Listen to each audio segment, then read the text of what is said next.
The Blast from Our Past Network.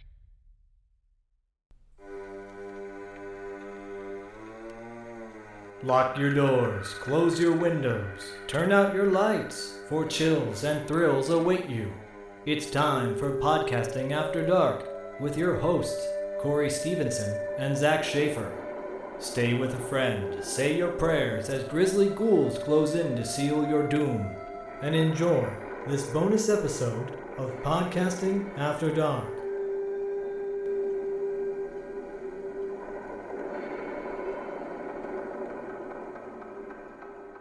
Hey everybody, co-host Corey here with another solo video game review for you all.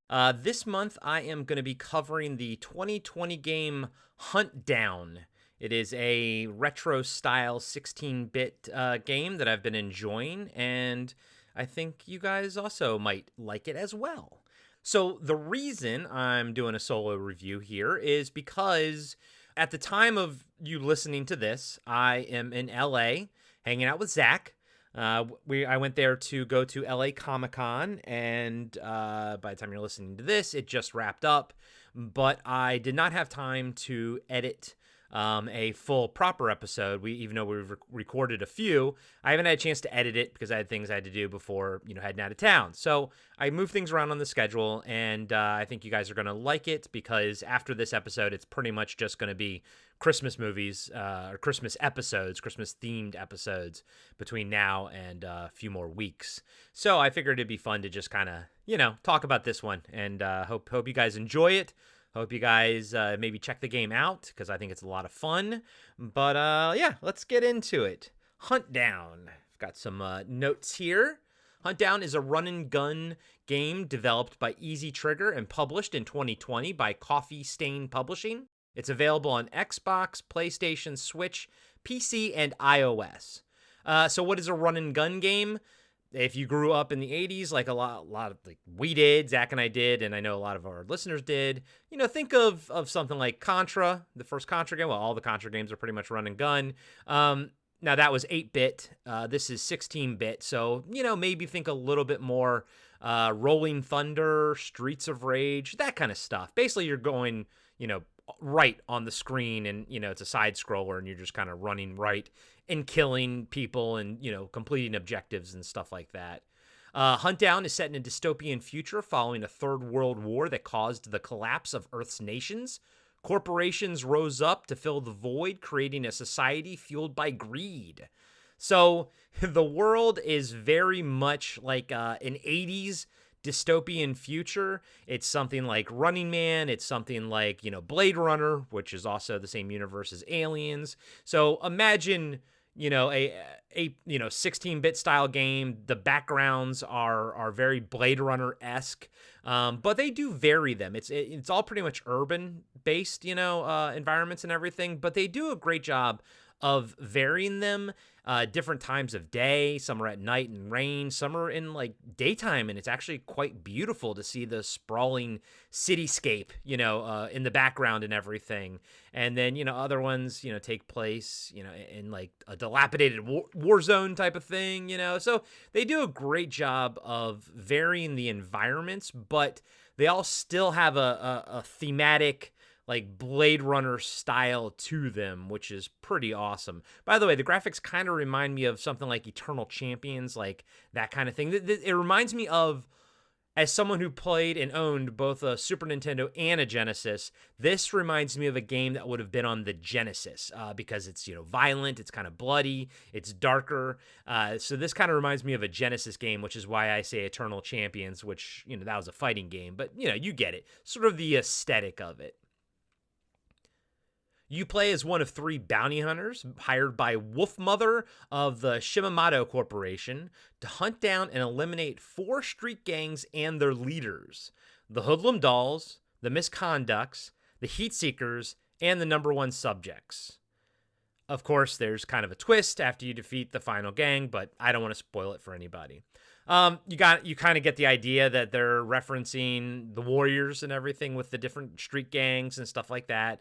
This game is loaded with Easter eggs and references to different like 80s franchises and movies and stuff. For example, From one end of the spectrum, there you come across like a movie theater, and it has like 16-bit tiny little movie posters for I believe it's The Thing, Akira, and I think Aliens. And then keeping on the Akira tip, there's an area later in the game where you actually can come across Kaneda's bicycle, his motorcycle, the red one from Akira. You can't ride it or anything; it's just kind of sitting there. But there's even like deeper cuts where in the first level, the police are using giant like six-wheeled vehicles, 3 on each side. And I was like, man, that looks familiar. Yeah, it's the Big Track toy. Do you guys remember that from, I think, the late 70s, early 80s? That Big Track remote control car vehicle? Man, I never had it, but I thought it was cool as hell. And the design team definitely used that as a reference for the police vehicles and stuff. So that's the kind of stuff you can expect. I'm sure there's more references in there that, I kind of missed and I haven't seen, but I think they're in there and you'll probably find them, and, they're fun. It's really, really cool. Players can choose between 3 different bounty hunters, a female mercenary named Anaconda, and a 150-year-old cyborg named John Sawyer, and a droid named Mo-Man.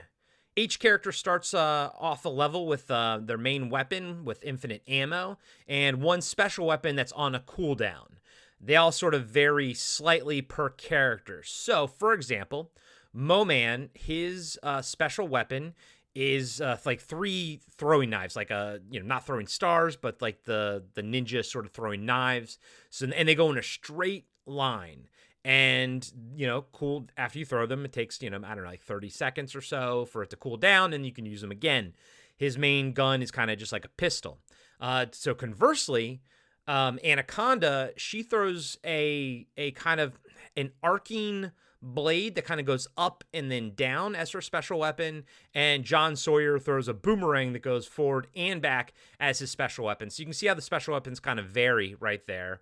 But like, say, Mo-Man's pistol is kind of normal, whereas John Sawyer's pistol is like a magnum, and it hurts people, hits them harder and everything. You're going to be using your main weapons a lot and your special abilities a lot, so kind of lock in on what you're comfortable with. But you're also going to be finding all kinds of alternate weapons that you can pick up in the level. Like, your main gun, your main pistol is not what you're going to want to stick with for very long. You're going to want to, pick up M16s, Uzis, shotguns, melee weapons like, hockey sticks, or, strewn around the area, rocket launchers, flamethrowers, everything. The game actually does a great job of adding, like, every level they give you like a new weapon to play with, so like, you won't see the flamethrower until whatever level that drops, but they give it to you and it's awesome. I always feels like there's this fun progression of like, oh cool, what weapon do I get to mess with, this level? And of course there's going to be multiple weapons will be dropped. Sometimes the enemies will pick up weapons as well. So that's all, really, really cool. So the game consists of 4 worlds, essentially, but aka gangs, with 5 levels per world, with each level ending with a bounty boss fight. In story mode, you can go back and forth between levels and attempt to clear all the bonuses, objectives, and get like a 100% completion and everything. And there's also an arcade mode where you have to just beat the entire game from beginning to end, with like 1 life or whatever. So there's all kinds of fun little things, to do inside the levels to kind of give you a reason to go back to them. Each level has 3 stashes that you can find. And by the way, so like I said, the worlds, there's 4 worlds, and then there's 5 levels inside of them. So a level, I should probably start there. A level is pretty long, multiple checkpoints. I think like, 3 or 4 or 5 stages of the level, so basically like 3 or 4 checkpoints. And they all culminate with a boss battle at the end. And of course, they're all going to get increasingly harder until you get to the main boss at the end of the level, which is basically the head of the gang. And it's a bigger boss battle. But while you're playing these levels, you're going through them, you're fighting gang members, and they're varied between, they're male, female, different outfits per, everything, different weapons. They really do a great job of giving you a variety of enemies to fight. And of course, they kind of like all have this consistency per gang, so all the hoodlums are going to look the same. All the misconducts are going to look the same and everything. You get what I'm saying. But not exactly the same, because they do give you some nice variety. And it's pretty bloody too. When you shoot people, blood hits the back of the wall behind them and stuff like that. And depending on, how powerful the weapon is, you can blow people up and they just, explode into pieces, catch them on fire. There's, people on jetpacks, you shoot them, they scream, the jetpack goes out of control, it explodes, it can hurt you and things like that. So that's fun. It's a blast to go through the levels and just wreak havoc. But if you're trying to get like a 100% completion, every level has 3 different things you can do to get that 100% completion. Like I said, one of the objectives, bonus objectives, is to get the briefcases, the stashes. Another one, is something like, only die once or twice or whatever the parameter is. So there's reasons to kind of go back if you're trophy hunting and all that kind of stuff. But there's no progression or anything for your character. But it's fun. And all 3 of your mercenaries have like in between missions, you're sitting in your car, which of course everything looks like an 80s style future, what it would look like, and it's cool because all 3 of the bounty hunters have different cars that they're in. And then when you're in the car and you're pulling up the map, all 3 of them have different interiors of the cars, and some have like sticky notes, which is like, the Moman, the robot, has like a sticky note that says like, don't shoot innocent people and leave the cats alone, stuff like that. It's tongue in cheek. It's supposed to be funny, and it's supposed to be nostalgic, which it is. And that's that's one of the things that I love about the game. And I kind of wanted to tell you all about it, because I play a lot of like retro games. I love Streets of Rage 4 that came out a couple of years ago, but that looks like a modernized version of Streets of Rage, which is a game that I grew up playing the hell out of on the Genesis. But Streets of Rage 4 looks, and that game is fucking stunning, but it looks like a modern 2D hand-drawn game. What I love about Huntdown is that it looks like an actual 16-bit Genesis game, but brought into 2023, meaning, it's obviously it's in widescreen. The frame rate is great, so it kind of has like all those modern amenities that we've become used to, but still feels nostalgic to me. And like, so, on the other side of that coin, as a reference point, I also play like some of these retro collections as well. Like, I forgot who put it out last year, but the TMNT retro collection that has, just straight ports of older 8-bit and 16-bit games and everything. And I only play them for so long, because after a while you're like, oh, I love nostalgia, it was great, but after a while you're like, oh man, but there's a lot of the mechanics are archaic and all this kind of stuff. This Huntdown like actually feels nostalgic, but at the same time, I'm still engaged with it. Months later, I'm still playing it. I'm still coming back to it. It's kind of like one of those games where I just put on, mess around with it for a little bit and then kind of, put it down. But I'm still coming back to it because it just does so much right. For me personally, I love the aesthetic. You guys know me. I'm a world building kind of guy, so I have to kind of enjoy the world that the game inhabits. A lot of times there's these games where everyone's like, oh my God, this is so good. Like Dead by Daylight. I think I've talked about that plenty of times before. And I'm like, I understand the mechanics are cool, but I don't understand what's happening in that game. I don't understand why, Ghostface, from Scream is in the same world as the Xenomorph from Aliens. And I get it. I get the story. I understand that they're all being pulled in from something, but I don't like that. This, I love. This, I just like, I look at the backgrounds and it's, there's nooks and crannies. I want to go down that alley and see what's over there. It's a lot of fun. There's so much humor packed into the game. So every time you get killed, the checkpoint is like this mobile flying ambulance. And, like you just get kicked out of the back of it, and the guy gives you like something, says something or whatnot. But, that's funny. There's all kinds of stuff. And then it's violent. I love the violence, and all the boss fights are so much fun. It's the stuff that you kind of expect, so you're fighting one boss who is a, hockey person, like a goalie. And so of course they're on their rollerblades, they're moving back and forth pretty quick.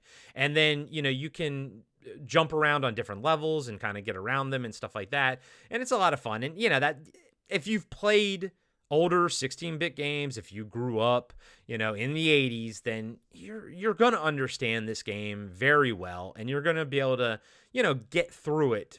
Not easily. It's a challenging game, and there's multiple, difficulty levels in it and everything. But I think right out of the gate, you're going to be like, I get this. I understand this. Okay. And I hope that it also, throws some nostalgia at you.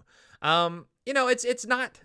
other video games that I've talked about before have a lot more going on, like the Aliens Dark Descent or the, Texas Chainsaw Massacre.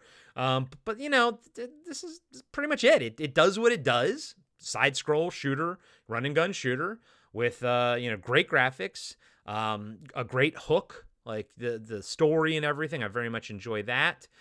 Great violence, and the controls are fantastic. I've got no beef with it whatsoever. I think like on Steam, it has like a 9 out of 10 rating or something. So guys and gals, if, the sounds interesting to you, I would say maybe, it's $20 usually. I picked it up for like $4 on sale. So, maybe put it in your wish list and wait for a sale or something. But I think it's worth $20. I think it's a great game. So Huntdown. Yeah, it's a little older. It's 3 years old, but, I think it's a lot of fun. I think it's timeless. And I think you guys and gals would all like it. I think listeners of this show would definitely dig it. So, yeah, I hope you all enjoyed this. I hope you check out the game and get excited, because we have some awesome holiday episodes coming for you in the next few weeks after this. And, like I said, by the time you listen to this, Zach and I have already done the LA Comic-Con thing, so I'm sure we posted stuff on Instagram. I don't know. I'm recording this before LA Comic-Con, so I have no idea what happened. It's all new to me. But, I'm sure we'll post some stuff on Instagram and everything. And, hope you guys are have a great holiday season. I know things are going to get crazy and everything, but hope everybody takes some time for themselves and has fun. If you get a chance, check out podcastingafterdark.com. That's podcastingafterdark.com. We have links to everything from our merch store to our Patreon to all of our social media accounts and podcatchers and all that kind of stuff. So you can also contact us through there and everything. So that's our one-stop shop hub and everything. Podcastingafterdark.com, podcastingafterdark.com, because they say you got to say it twice to have people remember. You guys probably got to say it 3 times. So, but I'm not going to do that because that's annoying. All right, guys, go check out the Huntdown. Great 16-bit game. And as always, we'll catch you on the dark side.